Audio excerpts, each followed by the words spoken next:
ពីក្មេងប្រុសដែលភៀសខ្លួនពីសង្គ្រាមក្លាយជាម្ចាស់ពានរង្វាន់ Ballon d'Or នេះជារឿងរ៉ាវជីវិតដ៏អស្ចារ្យរបស់ខ្សែបម្រើ Luka Modric គាត់ធំធាត់ឡើងជាមួយសង្គ្រាមគាត់បាត់បង់ជីតារបស់គាត់តាំងពីវ័យ6ឆ្នាំគាត់រស់នៅជាជនភៀសខ្លួនរត់គេចពីសង្គ្រាមដើម្បីរស់រានមានជីវិត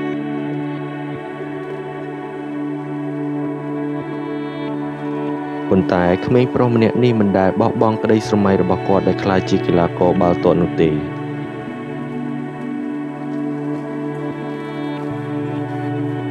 ហើយនេះជារឿងរ៉ាវរបស់ Luka Modric ដែលផ្លាស់ប្ដូរជីវិតពីក្មេងភៀសខ្លួនពីសង្គ្រាមក្លាយជាកំពូលខ្សែបម្រើនៅលើពិភពលោក Luka Modric កើតនៅថ្ងៃទី9 ខែកញ្ញាឆ្នាំ1985នៅភូមិតូចមួយមានឈ្មោះថា Modrici ក្បែរជួរភ្នំនៃប្រទេសក្រូអាតគ្រួសាររបស់គាត់រស់នៅយ៉ាងសាមញ្ញដោយឪពុករបស់គាត់ធ្វើការជាជាងម៉ាស៊ីនហើយជីតារបស់គាត់ជាកសិករចិញ្ចឹមសត្វពពែ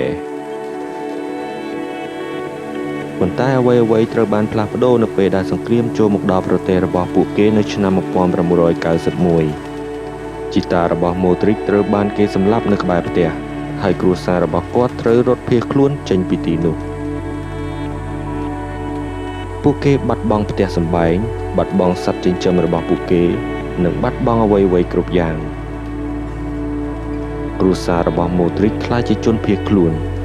ពួកគេមកស្នាក់នៅតំបន់សាដាប៉ុន្តែវាមិនសុវត្ថិភាព 100% នោះទេគ្រាប់ផ្លោងនៅតែហោះពេញផ្ទៃមេឃប៉ុន្តែទោះជាយ៉ាងណា Modric នៅតែចេញមកក្រៅដើម្បីលេងបាល់ដោយទាត់លងទៅនឹងជញ្ជាំងជារៀងរាល់ថ្ងៃមានតែបាល់ទាត់នោះទេដែលធ្វើឲ្យគាត់បាត់ភ័យខ្លាចនឹងភ្លើងសង្គ្រាមហើយបន្តក្តីស្រមៃរបស់ខ្លួន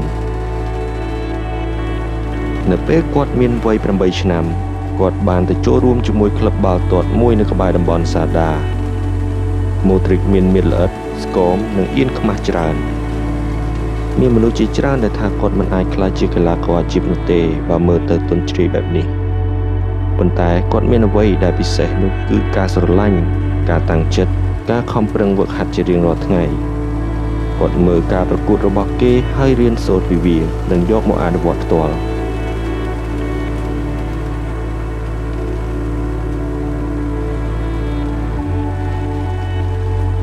ឈានចូលវ័យ16ឆ្នាំ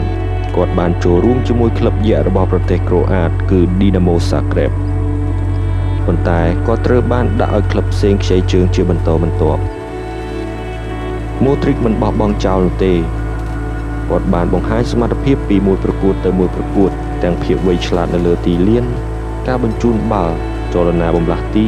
ការគ្រប់គ្រងស្ថានភាពនៅលើទីលានដូចទៅនឹងកីឡាករកំពូលម្នាក់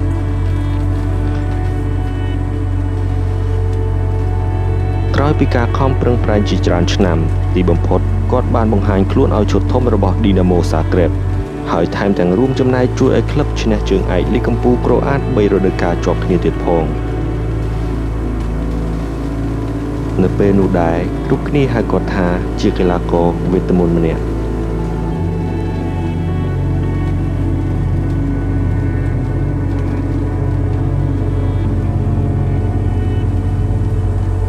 នៅឆ្នាំ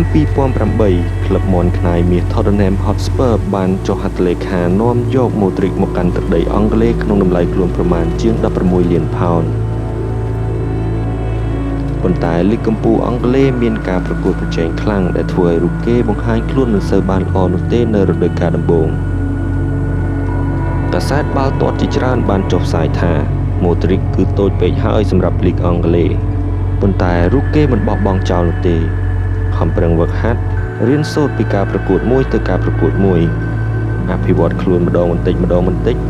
ទីបំផុតគាត់បានក្លាយជាកីឡាករដ៏សំខាន់មួយមិនអាចខ្វះបានរបស់ Tottenham Hotspur ការគ្រប់គ្រងបាល់ការបញ្ជូនបាល់ការមើលឃើញវែងឆ្ងាយការគ្រប់គ្រងស្ថានភាពទាំងមូលនៅលើទីលានបានធ្វើឲ្យអ្នកគាំទ្របាល់ទាត់ជាច្រើនភ្ញាក់ផ្អើលនឹងសមត្ថភាពរបស់គេ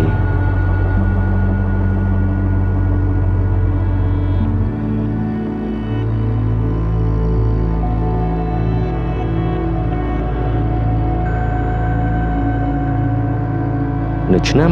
2012ក្លឹបអធិរាជសរៀលម៉ាឌ្រីតបានសម្លឹងឃើញពីសមត្ថភាពដ៏អស្ចារ្យរបស់ម៉ូទ្រីកហើយបានចុះហត្ថលេខានាំយករូកេមកកាន់ទឹកដីអេស្ប៉ាញក្នុងតម្លៃខ្លួនប្រមាណ30លានអឺរ៉ូមិនខុសគ្នាពីការផ្ទេរមុននោះទេអ្នកគាំទ្របានរិះគន់ថានេះជាការចុះហត្ថលេខានាំយកកីឡាករដែលខុសមករួមក្រុមប៉ុន្តែម៉ូទ្រីកនៅតែប្រើប្រាស់សមត្ថភាពដ៏ប៉ិនប្រសប់របស់គេមកបង្ហាញឲ្យអ្នកគាំទ្រឃើញពីមួយប្រកួតទៅមួយប្រកួតម៉ូទ្រីកក្លាយជាសរសៃឈាមដ៏សំខាន់សម្រាប់រៀលម៉ាឌ្រីតនៅតំបន់បម្រើគាត់មិនមែនជាអ្នកបញ្ចប់ទីនិងរកគ្រាប់បាល់នោះទេប៉ុន្តែគាត់ជាអ្នកបង្កើតឱកាសនិងគ្រប់គ្រងស្ថានភាពនៅលើទីលានគាត់រួមចំណែកជួយឲ្យរៀលម៉ាឌ្រីតឈ្នះជើងឯក UEFA Champions League 5 សម័យកាលលីកកំពូលអេស្ប៉ាញ La Liga ចំនួន3 រដូវកាលនិងឈ្នះពានរង្វាន់ផ្សេងៗទៀតជាច្រើនផងដែរ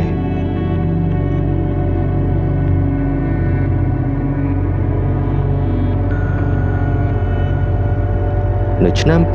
2018ក្នុងព្រឹត្តិការណ៍បាល់ទាត់ពិភពលោក FIFA World Cup នៅប្រទេសរុស្ស៊ីម៉ូទ្រីកបានជួយឲ្យក្រុមជម្រើសជាតិក្រូអាតបានឡើងទៅកាន់វគ្គផ្ដាច់ព្រ័ត្រជាលើកដំបូងក្នុងប្រវត្តិសាស្ត្រហើយក៏បានបរាជ័យក្រោមទ្វេជើងរបស់មុនកូបារាំងក្នុងលទ្ធផល4-2សមិទ្ធផលរបស់គាត់ដែលជួយទាំងក្រុមជម្រើសជាតិនិងក្លឹបវាពិតជាស័ក្តិសមដែលគាត់បានឈ្នះពានរង្វាន់ Ballon d'Or នៅឆ្នាំនោះ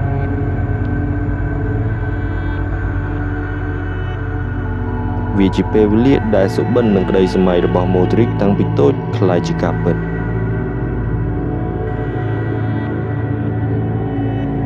ទោះបីជាគាត់ជោគជ័យក្នុងអាជីពរបស់គាត់ក៏ពិតមែនប៉ុន្តែម៉ូទ្រីកមិនដែលផ្លាស់ប្ដូរនោះទេគាត់នៅតែសុភាពរាបសារខំប្រឹងហ្វឹកហាត់និងតែងតែអរគុណទៅដល់គ្រួសារនិងមិត្តរួមក្រុមរបស់គាត់ជានិច្ចមនុស្សជុំវិញខ្លួនគាត់តែងតែនិយាយថាគាត់ស្ងៀមស្ងាត់ប៉ុន្តែមានការតាំងចិត្តខ្ពស់គាត់គោរពមនុស្សជុំវិញរបស់គាត់ទាំងអ្នកគាំទ្រកីឡាកររួមអាជីពនិងក្រុមការងារទាំងអស់គាត់ជាគំរូដ៏ល្អសម្រាប់កីឡាករបាល់ទាត់ជំនាន់ក្រោយពីក្មេងប្រុសម្នាក់ដែលភៀសខ្លួនពីសង្គ្រាមនិងលេងបាល់ក្រោមគ្រាប់ផ្លោងក្លាយជាម្ចាស់ពានរង្វាន់ Ballon d'Or រឿងរ៉ាវរបស់ម៉ូទ្រីកគឺមិនមែនបង្ហាញតែពីបាល់ទាត់ប៉ុណ្ណោះទេគឺបង្ហាញឲ្យយើងឃើញពីការខំប្រឹងប្រែងតស៊ូក្តីសង្ឃឹមក្តីស្រមៃការមានវិន័យនិងការអត់ធ្មត់មិនចុះចាញ់ទើបធ្វើឲ្យគាត់សម្រេចបានដូចថ្ងៃនេះលូកាម៉ូទ្រីកកែប្រែក្តីស្រមៃនិងការតាំងចិត្តរបស់ខ្លួនឲ្យក្លាយជាភាពជោគជ័យពិតប្រាកដ